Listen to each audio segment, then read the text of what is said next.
Sākotnēji, kad jūs domājāt par tiešsaistes mārketingu, šķita, ka tas ir tikai krāpšana, kas jūs nemaz neinteresē. Taču jūsu drauga neatlaidība iedvesmoja jūs, un tas kļuva par jūsu ceļa sākumu šajā aizraujošajā nozarē. Kad jūs iegājāt šajā jomā, jums radās ambiciozs mērķis – iegūt $1000 pasīvajos ienākumos katru mēnesi. Ātri sasniedzot šo mērķi, jūs piedzīvojāt pārvērtības, kas mainīja jūsu dzīvi uz visiem laikiem. Laika gaitā jūs guvāt iespaidīgus panākumus, nopelnot apmēram $4,8 miljonus, kas ļāva jums dzīvot grezni un iegādāties māju, par kuru sapņojāt. Tomēr šāda dzīvesveida apgrūtinājumi sākumā nebija saskatāmi un pamazām ietekmēja jūsu ikdienu. Diemžēl brīdī, kad jūsu veselība strauji pasliktinājās un jūs saslima ar divpusēju pneimoniju, dzīve kļuva vēl sarežģītāka. Slimnīcā jums atklāja 2 asins recekļus plaušās, kas apdraudēja jūsu dzīvību un lika pārskatīt daudzus jūsu iepriekšējos uzskatus.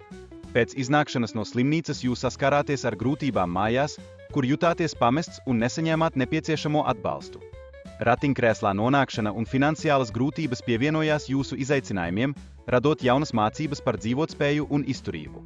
Sliktā situācija noveda pie tā, ka jūs zaudējāt visu savu mantu, tostarp automašīnas un māju, un nonācāt dziļās parādsaistībās.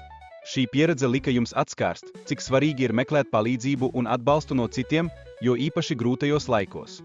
Tomēr stāsts turpinās ar cilvēkiem, kas piedāvāja palīdzību, neskatoties uz savām grūtībām. Tas parāda, cik svarīgi ir būt dāsniem, pat kad paši esam pakļauti izaicinājumiem. Mums jāatceras, ka patiesā laime ir notiekoša, kad dalāmies ar citiem. Šajā kontekstā ir būtiska morāles un ētikas nozīme ikdienas dzīvē. Darot labus darbus, mēs varam atrast cerību un iespējas pat visgrūtākajās situācijās, kas mudina mūs virzīties uz priekšu un neapstāties. Personīgā pieredze ar mājokļa meklēšanu un cīņu ar bezpajumtniecību man ir sniegusi dziļu izpratni par dzīvi. Šis stāsts apliecina, ka grūtības var motivēt mūs meklēt jaunas iespējas un atklāt savus slēptos talantus. Mans ceļojums sākās, guļot uz māsas dīvāna, taču es izvērējos sociālos medijus, lai dalītos savā stāstā. Šī platforma kļuva par tiltu uz jauniem izaicinājumiem un panākumiem, kas man deva iespēju izmainīt savu dzīvi. Es pārgāju no $20–30 nedēļā uz vairāk nekā $1000 nedēļā, izmantojot tiešsaistes mārketingu un daloties ar cilvēkiem. Šis process ne tikai palīdzēja man finansiāli, bet arī iedvesmoja citus, spēlējot nozīmīgu lomu manā attīstībā. Šobrīd es pelnu apmēram $80,000 mēnesī, un man ir lieliska iespēja palīdzēt citiem uzsākt savu uzņēmējdarbību. Šī palīdzēšana ir ne tikai par naudu, bet arī par to, kā sniegt atbalstu kopienai un veidot ilgtspējīgas attiecības. Manas meitas uzņēmējdarbības mācības manā dzīvē ir ļoti svarīgas, jo es ar prieku vēlos, lai viņa kļūtu par uzņēmēju, kas saprot naudas vērtību un ieguldījumu nozīmi. Šīs vērtības pārmantošana ir mūsu nākotnes pamats. Augstas ienesīguma uzkrājumu konti ir izcila izvēle, salīdzinot ar tradicionālajiem bankas kontiem, jo tie sniedz augstākas procentu likmes. Tas ir labāks veids, kā pārvaldīt mūsu naudu un veidot finansiālu drošību. Veselības un labsajūtas nozares tendences skaidri parāda, ka arvien vairāk cilvēku iegādājas uztura bagātinātājus. Šī izaugsme rada milzīgas iespējas uzņēmējiem, kas vēlas piedāvāt savus produktus un panākt izmaiņas tirgū. Uzņēmumi, kas piedāvā dalības programmas, spēj paplašināt savu klientu bāzi un palielināt pārdošanas apjomus. Šāda pieeja ne tikai stiprina komerciālo attiecību, bet arī palīdz labāk izprast klientu vajadzības un vēlmes. Produktu kvalitāte ir būtiska. Piemēram, organiskā kafija ne tikai apmierina garšas kāras, bet arī nodrošina veselīgāku izvēli salīdzinājumā ar parastajiem produktiem.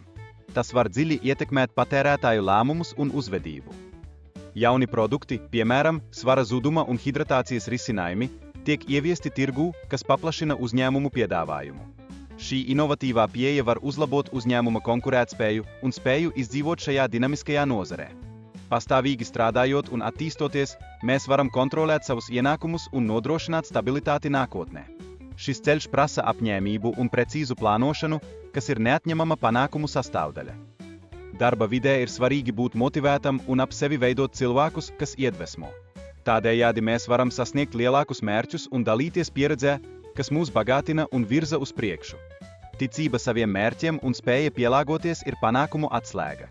Nozer Payadava iespējas ikvienam, kas ir gatavs strādāt un attīstīties, un tas ir cells, kura katram ir iespēja gat panākumus.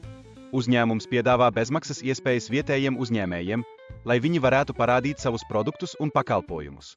Tas veicina kopienas attīstību un sadarbību, veidojot spēcīgu pamatu nākotnes izaugsmei. Cilvēki no dažādām valstīm un kultūrām iznāk kopā, lai strādātu pie kopīgiem mērķiem.